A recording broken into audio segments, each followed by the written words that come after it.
Hi guys, welcome back to the channel. Appreciate you guys taking time out every day to watch my video.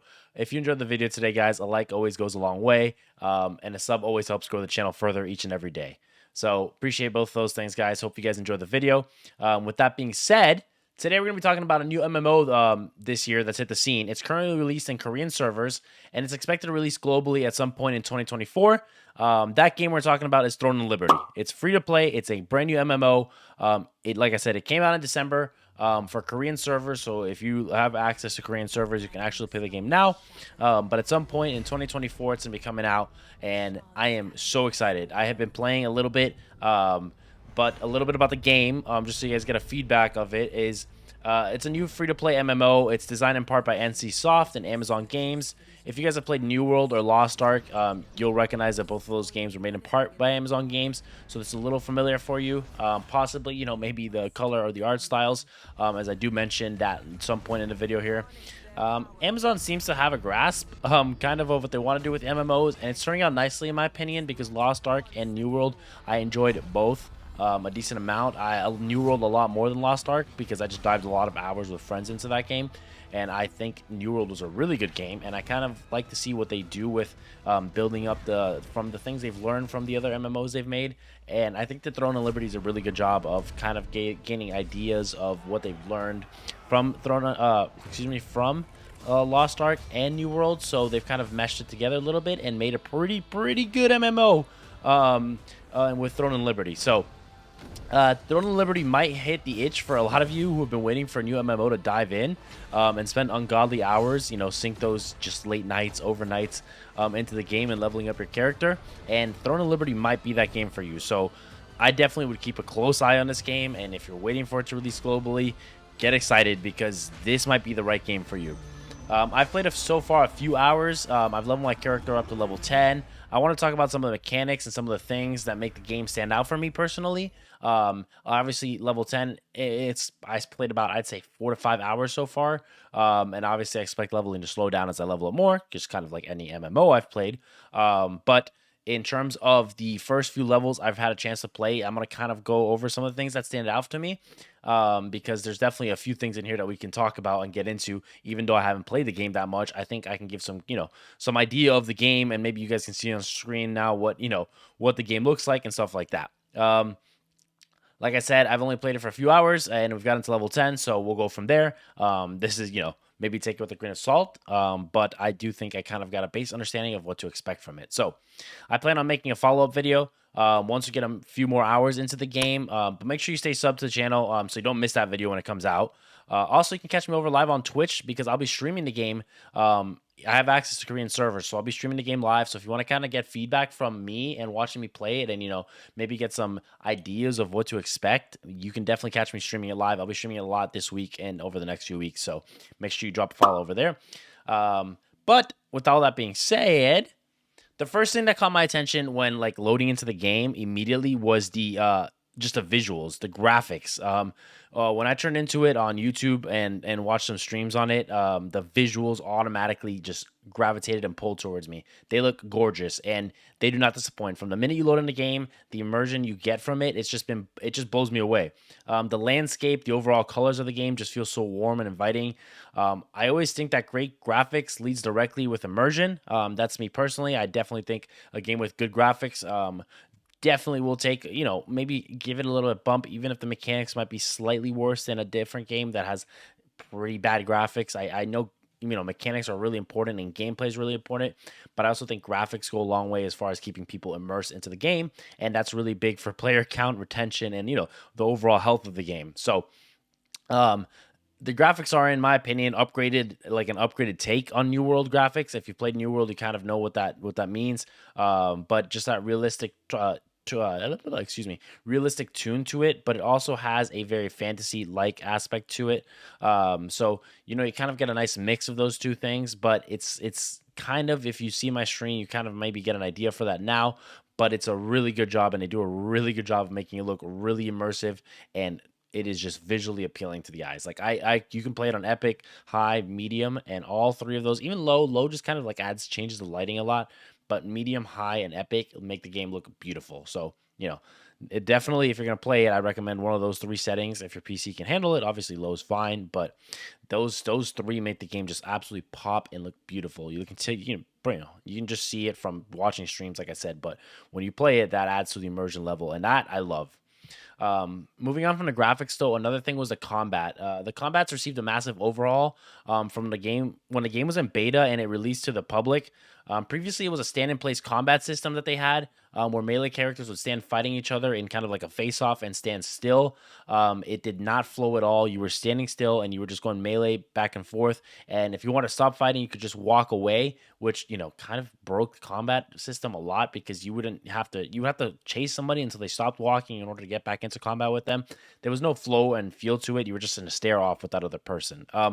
But they've redone that whole system. They've completely revamped it. They kind of just threw away that whole system because a lot of people told them, hey, this is not going to work if you keep going with this. So they decided to kind of rework the entire system from the ground up, and it is 100 times better than what they had before. It feels a lot more interactive. It's much better. It feels a lot more flow to play, to even look at it. Combat's really important to a game, so they've done a great job of making it a lot better than what it was before. I'm not saying it's the best combat system, but it is a lot more better. A lot more better. Yep.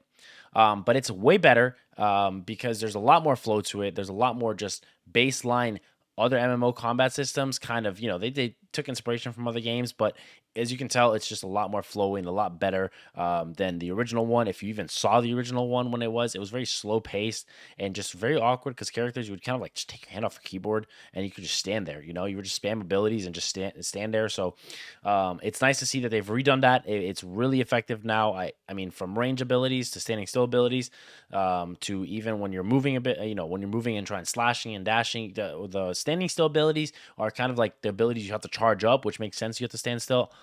So it's nice to see that they've kind of kept a flow of those and a mix of those, but they've done a really good job of reworking that whole system up because, like I said, combat's really important to a game's success, and it feels like Throne and Liberty has a solid base for that with their abilities and their weapons kind of mixing both of those things in.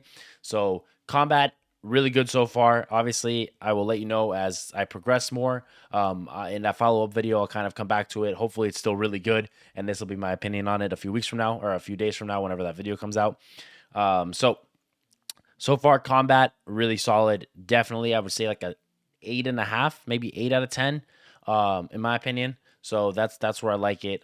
It was like a 4 out of 10 probably before. Just it is much better. Night and day difference.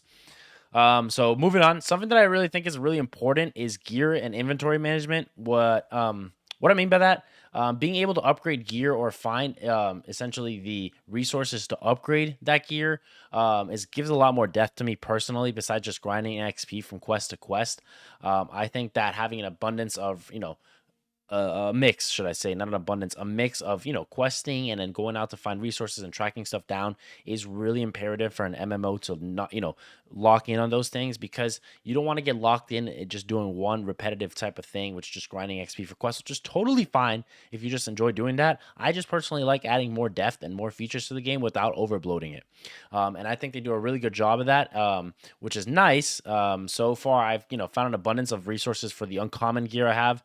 Granted, like I said, I'm not a really high level, so I don't have really great gear, but I found an abundance of resources I need in order to upgrade and, get some better gear from overall the base levels I've had. So, but as I expect, higher tier gear from, for as I level up is going to be a little more difficult to gather those resources. So we'll see, and how it goes as far acquiring those resources as I level up, because they're probably going to be more rare. I mean, I totally understand that. Obviously, higher gear makes it rare, harder to get.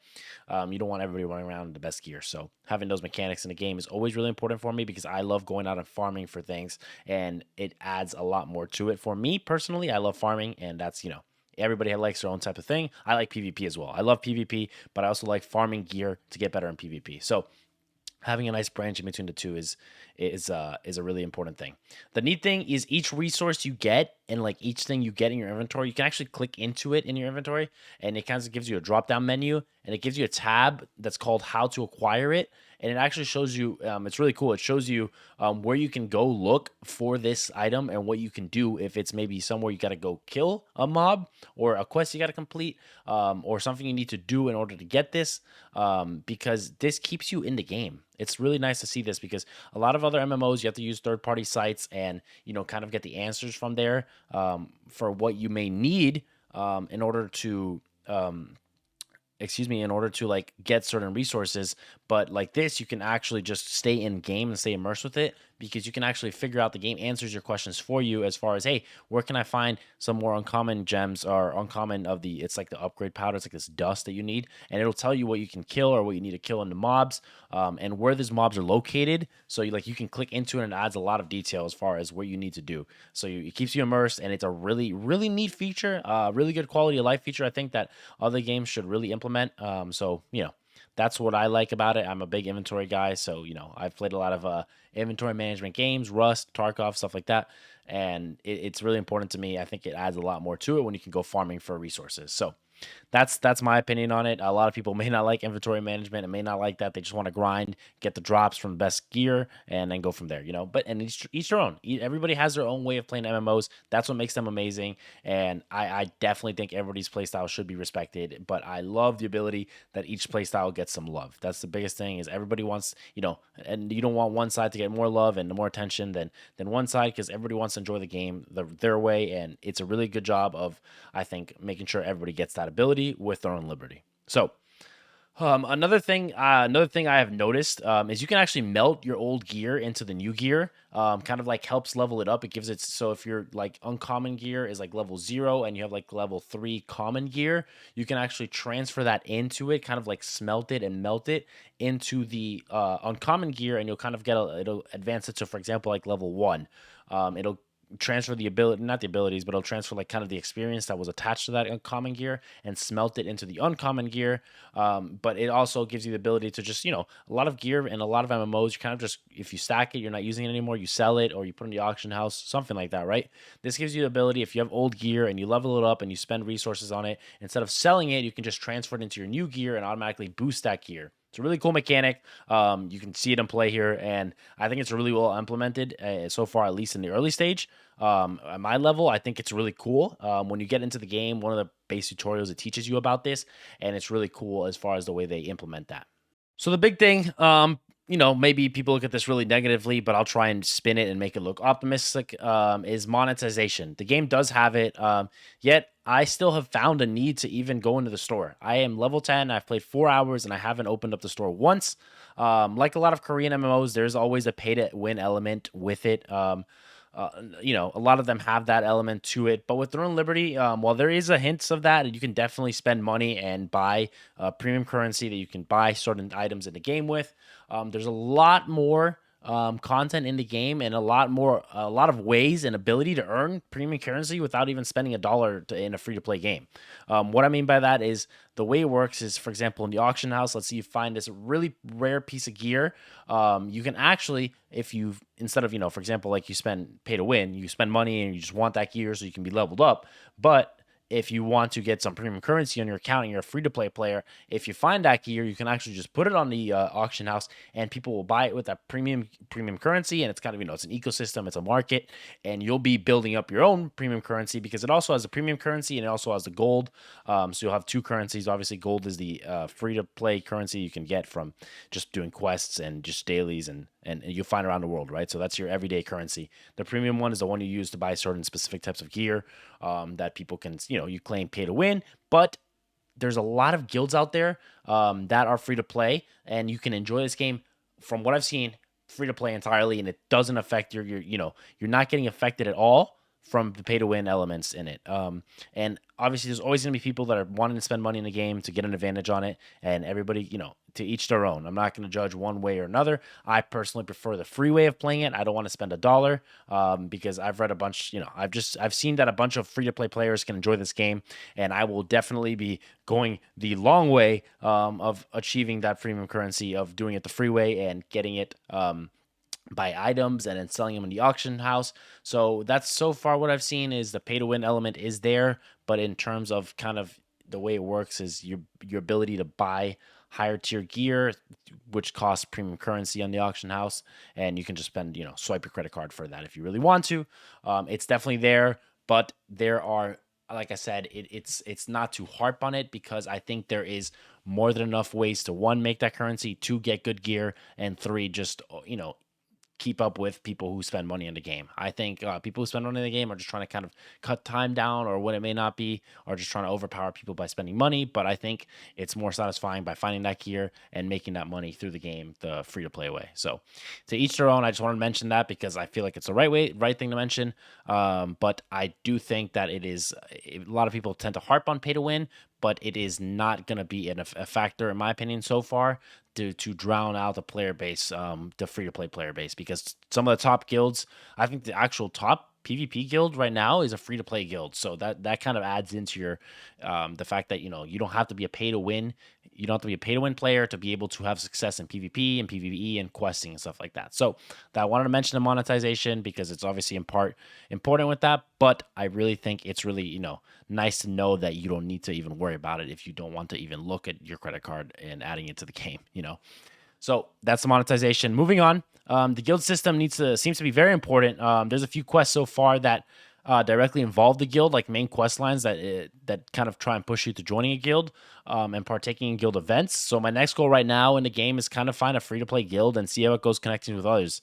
I generally find myself solo when I play MMOs, just because a lot of my friends either are on different schedules or don't really grind as much as I do. I love grinding. It's just part of my addiction to MMOs. I love them. I love leveling characters. But I always love playing and connecting with others. So if you guys have any guild recommendations or want me to, take a look at some guilds to potentially join, drop them down in the comments. I'll definitely take a look at them. But the game seems to heavily rely on guild play. And you can definitely do solo from what I've seen. There's definitely solo, even solo raids. They're kind of these solo dungeons and solo towers, but everybody has their own way of playing. People like playing with others, people like playing solo, so it's a nice space to have guilds to be able to communicate with others and sell stuff. So that's the guild system in it. I haven't really dived too deep in it, so hopefully by the next video I'll have a guild and I'll be able to give you guys some more feedback on it. But that about sums up everything I've experienced in my my 4 to 5 hours of playtime that I've got on my character level 10. But over the next few days, I expect to drown hours into this game. Over the next few weeks, I expect to drown hours into this game and get some more feedback for you guys and take some more notes for my next video. So you guys get some more feedback of the game before it even comes out globally. I want to give you guys everything you need to know so you guys kind of get and make that decision on your own. But like I said, if you enjoyed my video and you guys want to watch me play it, I'm streaming it over live on Twitch, but also stay subbed here. So you guys can see some more videos coming out about the game. If you enjoy it, make sure you drop that like, guys. I'm excited for the game to come out globally. I'm excited for everyone to give it a try because it's going to be free to play. It's also cross-play and cross-platform. So you can play, if you play PC and you have friends that want to play on Xbox or PlayStation, you're going to have that option. So cross-play is coming with the game. So fear not if you want to play with your friends and they don't have a PC. So thank you again, guys, for taking time out of your day to watch my video. If you guys did enjoy it, again, a like goes a long way in boosting the video in the algorithm so others can see it. But regardless or not, if you enjoyed the video and take time out of your day to just watch it, I appreciate it a ton, guys. So thanks for enjoying. See you guys next time. Peace out.